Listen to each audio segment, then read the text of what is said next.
Michael Fine. I am a family physician. And I was the director of the Department of Health from 2011 to 2015. In that capacity, every Monday morning, I went to presentation the first thing in the morning at the medical examiner's office. And saw the pictures of people who had died from overdoses. It's something I never forgot. And I was struck by the sense in which people who had died of overdoses were not thought of as worthy of further investigation. They were marginalized and ignored not by the Department of Health or by the medical examiner's office, but by the society as a whole. And I started talking a little bit about how we could devote more attention to those people and their lives. I worry that in talking about investigating each of those deaths as a felony, may have had something to do with the genesis of the law as it's written. Substance use disorder is probably the most intellectually challenging part of public policy that I have ever encountered. It is a disorder that comes from many places. It's hard to remember that about 10% of us are susceptible, but 90% are not. 2 to 3% of us are using or addicted at any one point. That means 90% of us likely can use without consequences. 10% of us can't, and we don't know who's who. And that puts at odds the need for the respect of individual freedom on the one hand and protecting the public's health on the other hand. These are tough challenges, and it's easy to blame individuals without thinking about the social factors that lead to people's use. We don't often think about the need for jobs for working people, and we don't often think about the disappearance of adult education and community centers when we think about substance use disorder. And I can't tell you I can prove there's a relationship, but these are often called diseases of despair, and we live in a culture and a society in which despair is too common.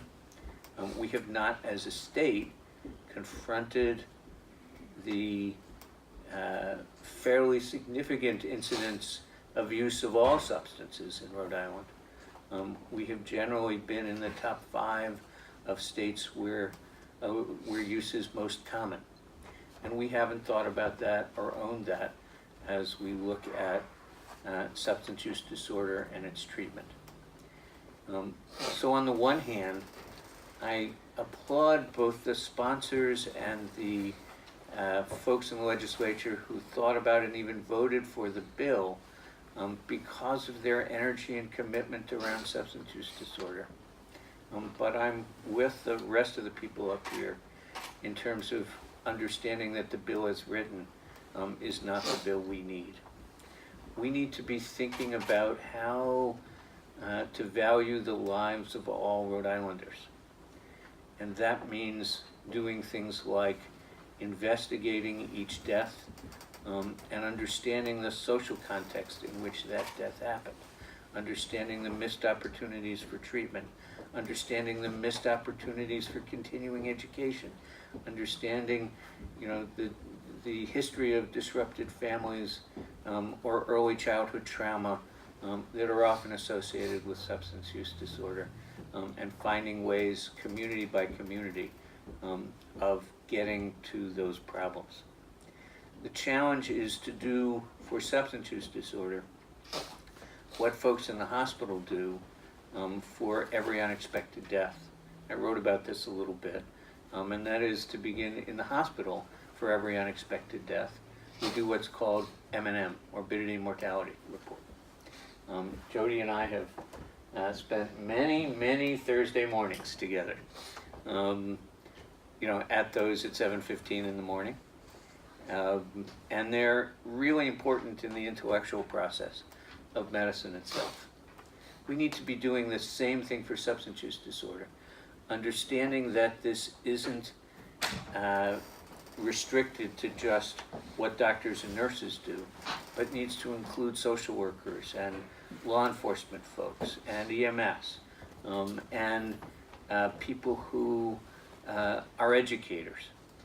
So we can look critically at the missed opportunities for creating what Martin Luther King called the beloved community, and making sure that every life is valued.